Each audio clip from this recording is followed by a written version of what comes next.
Assalamu alaikum. Hi everyone. In our previous video, we discussed about section 1, that is history of trade and commerce in ancient India.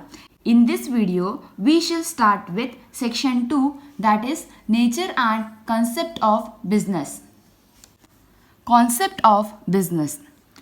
The term business is derived from the word busy. Means this word, the term business, it has been taken from the word busy. Thus, business refers to an occupation. Business is nothing but an occupation. Occupation means work in which people regularly engaged in activities. Business is an activity which should be performed regularly.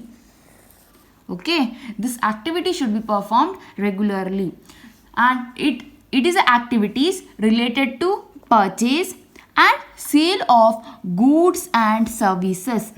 It might be a goods or it might be a services with a view of earning profit.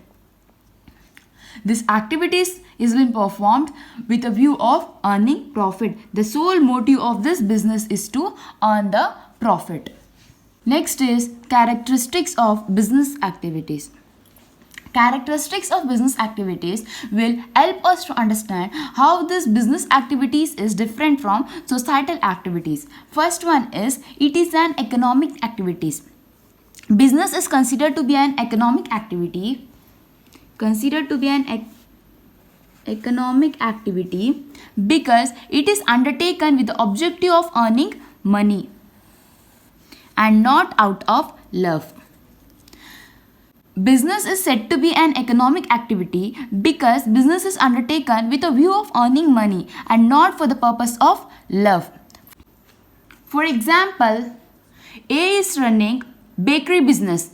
Okay, if he give a packet of bread to the poor out of love, then it is not considered to be an business.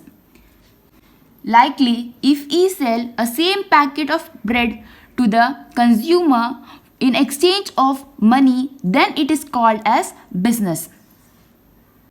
Next point is production or procurement of goods and services.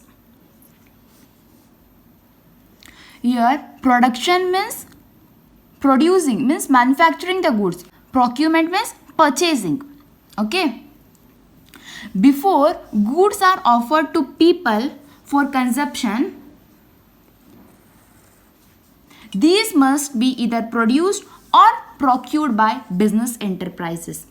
Before goods are sold to the consumer, either it must be produced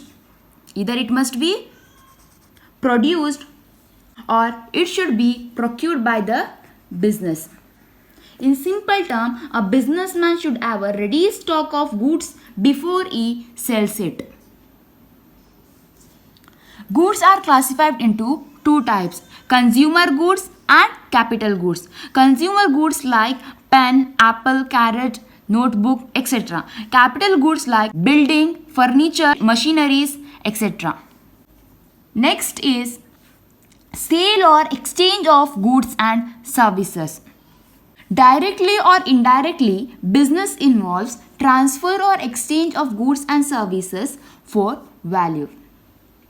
It means that if goods are produced not for the purpose of sale but for personal consumption, then we cannot say that as a business. If a farmer grows a crops for his personal consumption, then we cannot say it as a business. In the same way, cooking food at home for family is not business, but cooking food and selling it to others in a restaurant is a business. Next is dealings in goods and services on a regular basis. Means business should be done on a regular basis. Business involves dealings in goods and services on a regular basis. One single transaction of sale or purchase, therefore, does not constitute business. For example, if I sell my personal car on OLX, it does not constitute business. Therefore, if I sell a car on regular basis, then it can be said as a business. Next is profit earning. One of the main purpose of business is to earn the income by way of profit, in the form of profit. Income is earned in the form of profit. No business can survive for long without profit. It means one of the most important factor of business is to earn the profit. Without profit, no business can survive for the longer period. For example, A is having a bakery business. He got the income of rupees 9,000 and his expenses was rupees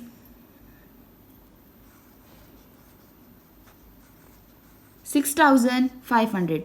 It is his expenses. It is income.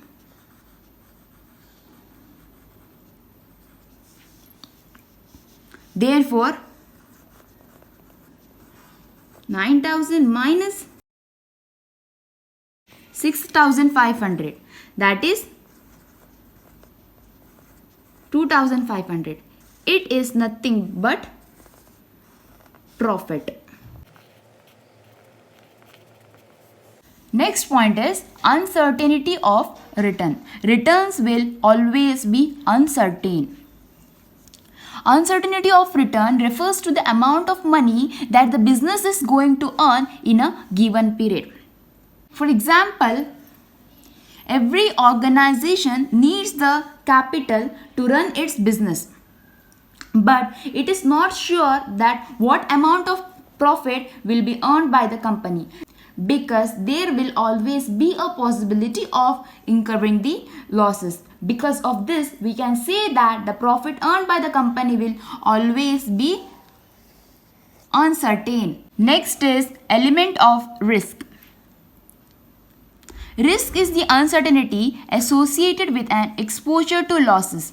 It is caused by some unfavorable or undesirable event. This risk is been occurred in business due to some unfavorable or undesirable event. That is unfavorable or some undesirable event. It is not a planned. Risk will not be planned. It will come in the form of unfavorable event or undesirable events.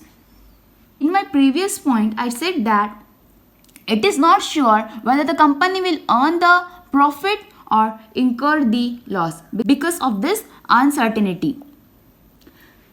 Uncertainty is nothing but the risk.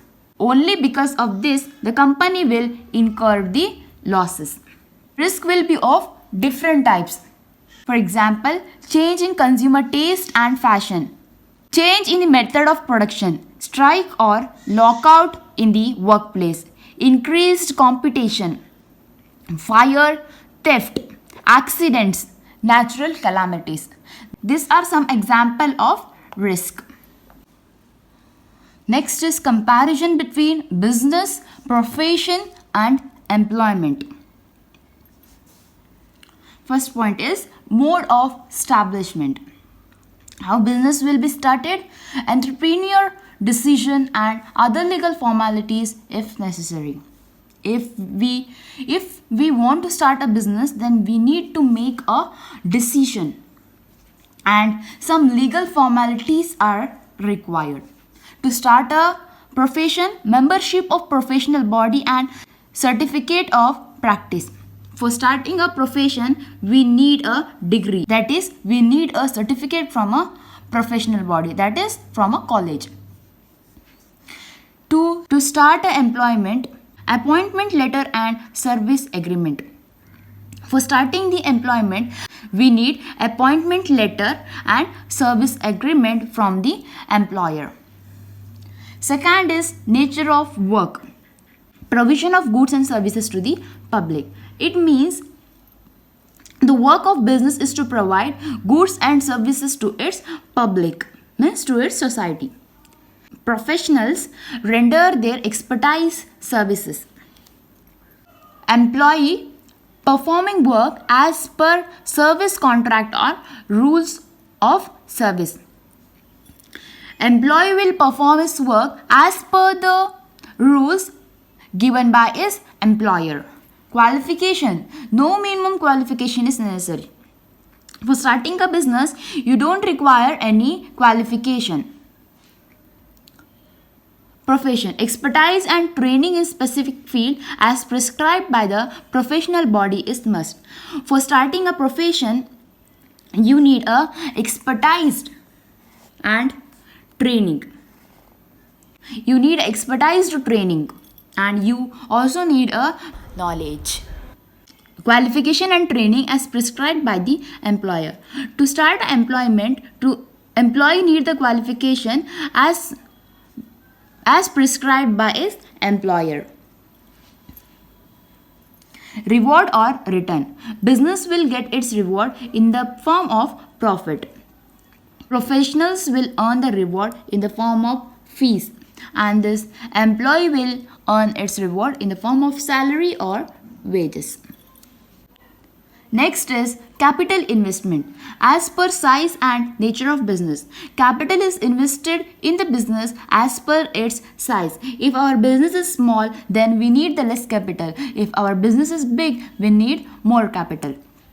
For starting a profession, we need a limited capital.